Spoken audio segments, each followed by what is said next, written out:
ideální zmrzlinu tady z Kauflandu. Myslím, že to je velmi inteligentní nápad, hlavně pro mě, pro člověka, co má citlivý zuby za mě. Tak pojďme si to nějak otevřít. Už to mám venku. Jo, jinak všechno tam bylo takhle nakřáplý, takže jako... Snažila jsem se vybrat nějaký normální a nešlo to.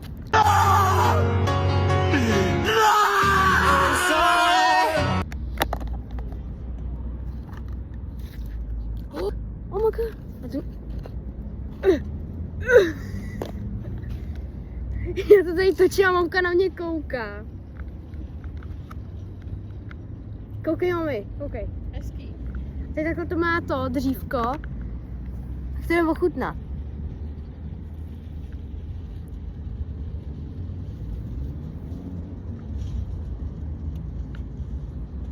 No, za 60 korun jsem to čekala jako nějaký uchvatnější. Je to prostě jako, tohle je prostě jako ta jahodová čokoláda a v tom jahodová zmrzlina.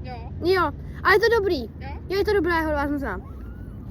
Takže za 60 korun jako, můžete to ochutnat, ale jako asi si to znova nekoupím nějak. Tak jo, tak čau.